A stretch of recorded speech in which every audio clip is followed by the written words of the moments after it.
Hello guys, तो कैसे आप सब लोग। तो मैं आपके सामने आज आ गई हूँ और आज मैं आपको बताने वाली हूँ क्लास 9 का सबसे पहला चैप्टर जो कि है नंबर सिस्टम, उसका 1.1। मतलब मैं इसे सॉल्व करके आपको बताने वाली हूँ।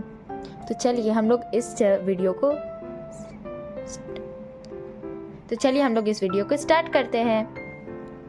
एक्सरसाइज 1.1, इसका पहला क्वेश्चन है, is 0 a rational number? Can you find it in the form of PQ where P and Q are integers and Q is not equal to 0। मतलब इस क्वेश्चन में हम लोग को पूछा गया है कि क्या 0 को हम लोग एक रैशनल नंबर लिख सकते हैं।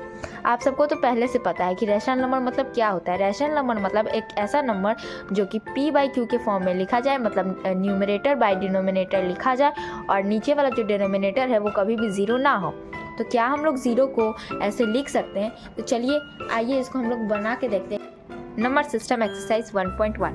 तो यहाँ पे मैंने क्वेश्चन पहले से उतार के रख लिया और आंसर भी हम लोग देते हैं। Yes we can write 0 is a rational number, मतलब we can say that 0 is a rational number. हम लोग ऐसा क्यों बोल सकते हैं कि 0 एक रैशनल नंबर है?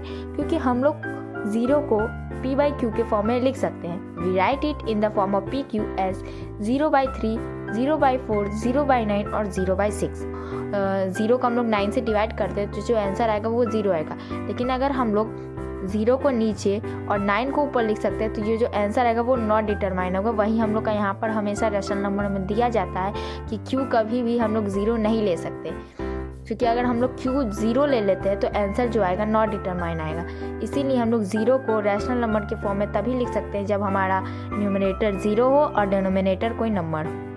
Question number 2, find 6 rational number between 3 and 4।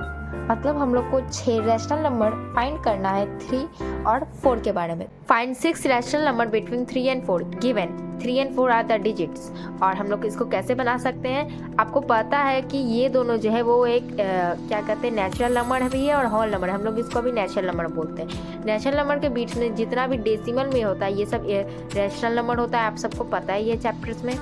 तो यहाँ पे हम लोग लिख दिया कि 3 के बाद तो 3.1, 3.2, 3.3, 3.4, 3.5, 3.6 से पूरा 3.9 तक जितना भी ये सारे 9 नंबर्स है वो सब क्या होंगे, हमारे रैशनल नंबर्स होंगे। तो यहाँ पर हम लोग 3.1 को 31/10 लिख सकते हैं, मतलब यहाँ से पॉइंट अगर हटा देंगे तो नीचे 10 आ जाता है। वैसे ही 3.2 को भी हम लोग 32/10 लिख सकते हैं। 3.3 को हम लोग 33/10 लिख सकते हैं। 3.4 को हम लोग 34/10 लिख सकते हैं। 3.5 को हम लोग 35। आपको लोग को यहाँ कितना पता करना है? 6 पता करना है। तो आप लोग इस जो 9 है, 9 के बीच में से कोई भी 6 को आप यहाँ टिक सकते हैं। उसके बाद हम लोग नीचे आते हैं, find 5 rational number between 3/5 and 4/5। तो यहाँ पर हम लोग को गिवन क्या है, 3/5 एंड 4/5। हम लोग को पता क्या करना है, इसके बीच में 5 रैशनल नंबर। अब मैं आपको एक ट्रिक बताती हूँ कि मतलब अगर यहाँ पर आपको 5 मतलब कोई नंबर दिया गया है, मतलब 5 अगर आपको रैशनल नंबर यहाँ पे पता करना है, 2 रैशनल नंबर के बीच आप लोग को क्या पता करना है, 5 रैशनल नंबर। तो हम लोग जो दोनों है उसको डिनोमिनेटर और न्यूमरेटर दोनों को जो है 6 से इंटू कर देते हैं। क्योंकि यहाँ पर 5 है तो इसे एक डिजिट बढ़ा के हम लोग 6 से इंटू कर देते हैं। जैसे हम लोग यहाँ 3 को 6 से इंटू करते हैं, 5 को 6 से, हम लोग दोनों साइड क्यों करते हैं? क्योंकि 6/6 तो 1 आता है, तो वैल्यू तो हमारा 3/5 होगा, लेकिन हम लोग इंटू इससे कर सकते हैं। तो इसलिए हम लोग 3/5 को 6/6 से इंटू कर देते हैं और 4/5 को भी 6/6 से इंटू कर देते हैं दोनों साइड। तो दोनों साइड क्या हो गया, हमारा इक्वली बैलेंस हो गया। इसीलिए हम लोग दोनों साइड किए यहाँ।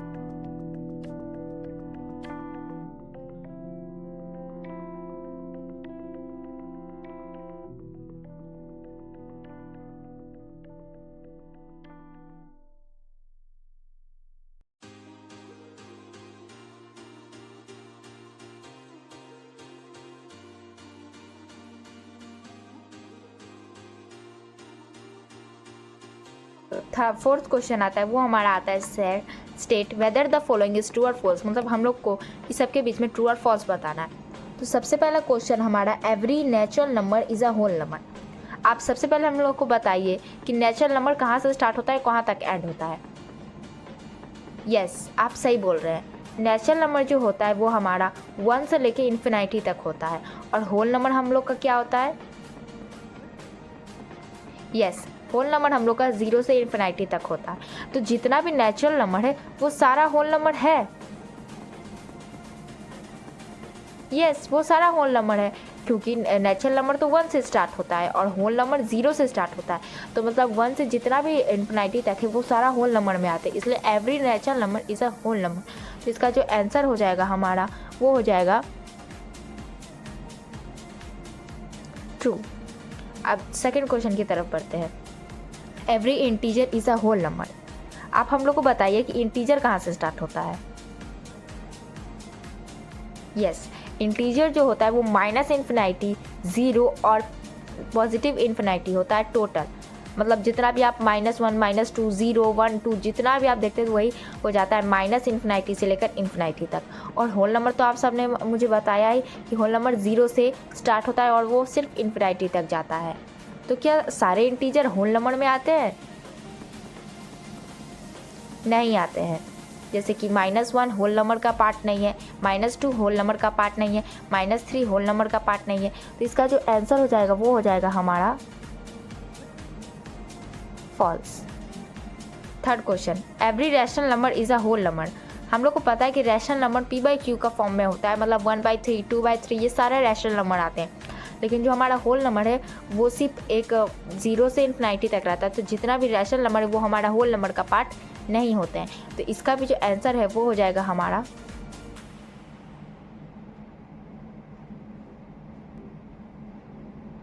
फॉल्स। अब हम लोग आ गए 1.2 एक्सरसाइज में, जिसका पहला क्वेश्चन हम लोग को आ गया है ट्रू और फॉल्स।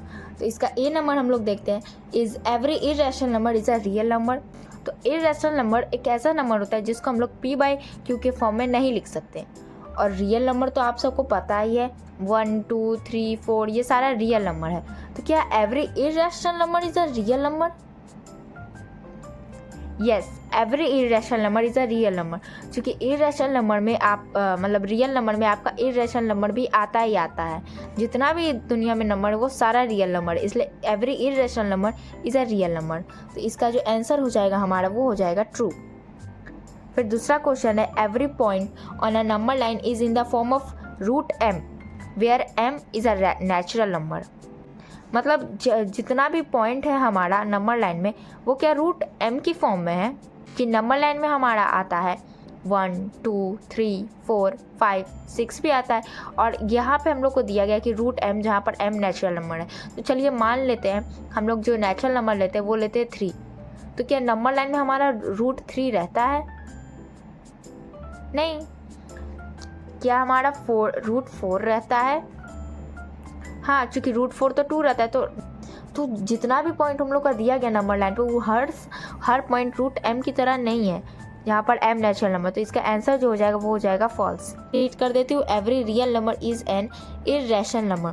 तो हम लोग यहाँ पर अगर देख ले कि यहाँ पर जो आंसर है वो हमारा यहाँ पर ट्रू आ रहा है, तो यहाँ तो फॉल्स ही होगा, क्योंकि जितना भी रियल नंबर है वो सारे इररेशनल में एग्जिस्ट नहीं करते हैं। Are the square root of all positive integers are irrational if not give a example. यहाँ पर हम लोग को दिया गया कि अगर हम लोग किसी भी नंबर का स्क्वायर रूट करते हैं तो वो जितना भी स्क्वायर रूट निकलेगा वो सारा क्या इररेशनल नंबर ही होगा। अगर आप ऐसा नहीं मानते हैं तो एक एग्जांपल देके आप इसको बात को कंफर्म करिए और इसको समझिए। यहाँ पर मैंने क्वेश्चन भी लिख लिया और बना भी लिया है। तो इसमें देखिए हम लोग को इसका आंसर तो नो होगा। No square root of all positive integer are not irrational. Example, जैसे कि अगर हम लोग √4 लेते हैं, क्योंकि 4 भी तो एक पॉजिटिव इंटीजर ही है, तो अगर हम लोग √4 लेते हैं तो उसका आंसर 2 आएगा। अगर हम लोग √9 लेते हैं, चूँकि 9 भी एक पॉजिटिव इंटीजर है, तो अगर हम लोग √9 करते हैं तो 3 आता है, √25 करते हैं तो 5 आता है। तो ऐसा बहुत सारा नंबर्स है जहाँ पर अगर हम लोग स्क्वायर रूट करते हैं तो उसका आंसर इररेशनल नंबर नहीं आएगा, क्योंकि ये सब क्या है, रैशनल नंबर। क्योंकि ये सब के नीचे 1 आ रहा है, मतलब q जो होगा ये सब का 1 होगा। तो ये वाला आंसर, ये वाला जो क्वेश्चन इसका आंसर होगा नो। और आप कोई भी इन तीनों में से कोई भी एक एग्जांपल देकर आप बता सकते हैं। या 3 नंबर आपके लिए बहुत ही इंपॉर्टेंट है, सो प्लीज़ आप लोग अपना ध्यान हटाइएगा मत, इसको अच्छे तरीके से देखिएगा, क्योंकि इस क्वेश्चन के आपके एग्ज़ाम में आने वाले चांसेस बहुत ही ज़्यादा हैं। चलिए इस क्वेश्चन को पढ़ते हैं। Show that √5 can be represented on number line. मतलब हम लोग को √5 को नंबर लाइन में रिप्रेजेंट करके दिखाना है। तो सबसे पहले तो मैंने एक यहाँ पर लाइन खींच दिया। यहाँ पर मैंने 2-2 सेंटीमीटर का डिस्टेंस, इक्वल डिस्टेंस लिया है ईच नंबर के बीच। आप लोग अपने मन से कितना भी डिस्टेंस आप लोग ले सकते हैं। यहाँ से आपका डिस्टेंस था 2 सेंटीमीटर। आपने थोड़ा सा कम चार्प रख के यहाँ का आपको यहाँ पर ये रखना है, इसको जो भी बोलते हैं मुझको नहीं पता, ये यहाँ पर रखना है आपको इस पेंसिल से। यहाँ तो सबसे पहले आपको एक सर्कल बना देना है, हाफ सर्कल।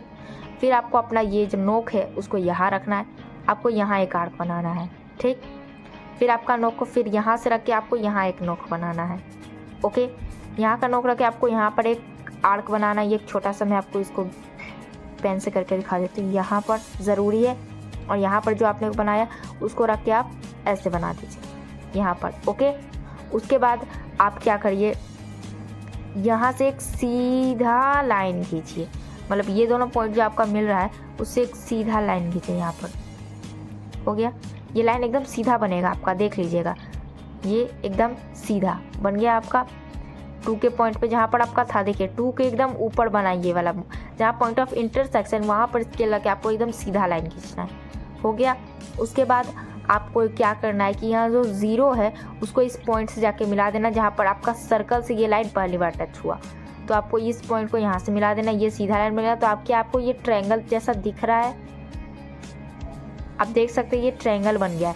अगर आप इसको यहाँ से स्केल से नापोगे तो ये पूरा आपने मतलब यहाँ का, जैसे कि यहाँ से आप 2 सेंटीमीटर लिए थे, ये भी जो होगा आपका क्या होगा 2 सेंटीमीटर होगा, मतलब ये दोनों आपका इक्वल ही होगा। तो अगर आप लोग हाइपोटेनस मान लेते हैं, हम लोग तो ये स्केल बड़ा करके, ये है तो स्केल ही ना, इसलिए इसको 1 और इसको 1 माने हम लोग। ज़रूरी नहीं है हम लोग इसको बड़ा करके दिखाएं, 2-2 सेंटीमीटर हम लोग लिए इसलिए ये थोड़ा सा इनलार्ज इमेज बन रहा है, लेकिन है तो ये असल में तो 1 ही सेंटीमीटर। तो इसलिए हम लोग हाइपोटेनियस का वैल्यू लिए 1 स्क्वायर प्लस 2 स्क्वायर, क्योंकि आप सभी को पता है ये जो हाइपोटेनियस बन गया ये आपका बन गया बेस और ये आपका बन गया परपेंडिकुलर या फिर एल्टीट्यूड।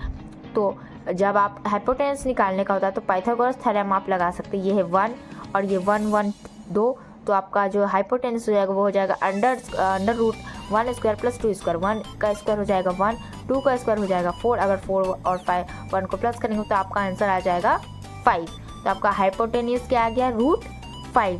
अगर आप अपना चार्ट को ऐसे पकड़ते हो, ऐसे रखते हो, तो चूँकि ये 1 सेंटीमीटर, तो अगर आप इसको ऐसे कट करोगे, मतलब ऐसे यहाँ पर दिखाती हूँ मैं, आप इसको नाप लो, ऐसे रखो चाप को, यहाँ पर जब आपका पॉइंट मिला तो इसको ऐसे जब ड्रॉ करोगे तो ये यहीं पर आके एंड होगा, ऐसे यहाँ है, ऐसे करके आप इसको ड्रॉ कर लो। तो आपका जो ये वाला जो पॉइंट आ जाएगा वो क्या आ जाएगा आपका √5। वैसे आप इंडिकेट करके भी दिखा सकते हो कि ये वाला जो पॉइंट है मेरा वही √5 है। तो यही होता है हमारा आज का वीडियो 1.1 एंड 1.2। अगर आप इस वीडियो को लाइक करते हैं तो मैं इसका नेक्स्ट पार्ट भी, जिसमें मैं 1.3 1.4 बताऊंगी, क्योंकि 1.3 थोड़ा सा ज़्यादा लंबा है तो उसको बनाने में एक वीडियो पूरा लग जाएगा। तो 1.3 में स्पेशल वीडियो बनाऊंगी उसका। और उसके बाद अगर आपका प्यार और ऐसा ही बना रहा तो मैं 1.4 और अगर लाऊंगी। तो प्लीज़ इस वीडियो को लाइक कर दीजिए और मेरे चैनल को सब्सक्राइब कर दीजिए। Bye bye.